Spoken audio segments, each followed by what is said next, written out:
Mr. Vincent was seen frequently in movies and on TV in the 1970s and 80s. But his career later foundered, in part because of drug and alcohol abuse. Jan Michael Vincent, who became nationally recognizable on the 1980s television series Airwolf, but whose career later foundered, in part because of problems with drugs and alcohol, died on February 10 at a hospital near his home in Asheville, NC. He was 73. The cause was cardiac arrest, according to a death certificate released by the Buncombe County Register of Deeds. His death was not widely reported until Friday. Mr. Vincent, who had electric blue eyes and a taut surfer's physique, began acting in the late 1960s, appearing on television shows including Bonanza, Lassie, and Gunsmoke. He later had lead roles in films like The World's Greatest Athlete 1973 and Buster and Billy 1974. He had a particularly nuanced turn in White Line Fever 1975, an action movie in which he played a truck driver who battles corruption.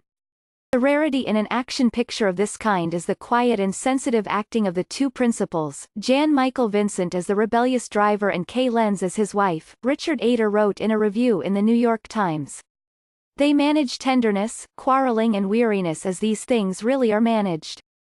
Mr. Vincent's most recognizable part was the pilot Stringfellow Hawk on Airwolf, a CBS show built around a cutting-edge combat helicopter that made its debut in 1984.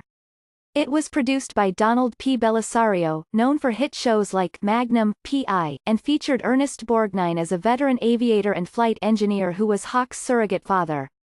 Airwolf was expensive to produce, and many critics received it coolly, but it found an audience and stayed on CBS for 3 seasons.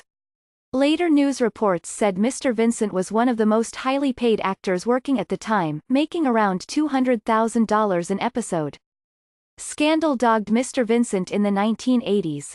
He was known to abuse alcohol and cocaine and was accused of getting into bar fights. He narrowly avoided jail in 1986 by entering a month-long drug rehabilitation program after breaking probation related to an earlier drunken driving conviction. CBS canceled Airwolf that year. Mr. Vincent's career declined after that, although he continued to appear in TV movies like Alienator 1990 and Deadly Heroes 1993.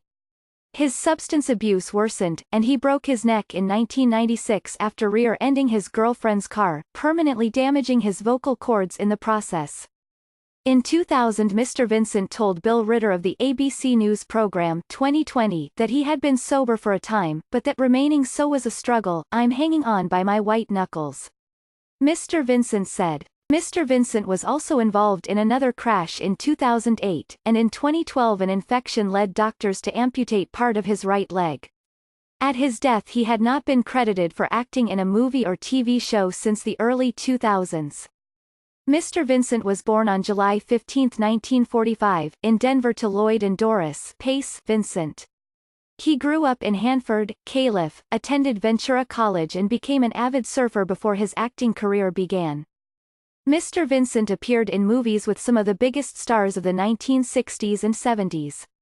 He supported Rock Hudson and John Wayne in the western The Undefeated 1969, played an eager participant in a long-distance horse race opposite Candice Bergen and Gene Hackman in another western, Bite the Bullet 1975, and was an up-and-coming stuntman in Hooper 1978, with Burt Reynolds and Sally Field.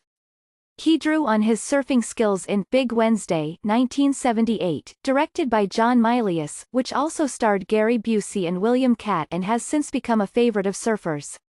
He played Robert Mitchum's son in The Winds of War, the popular ABC miniseries based on the Herman Wouk novel. Survivors include his wife, Patricia Vincent.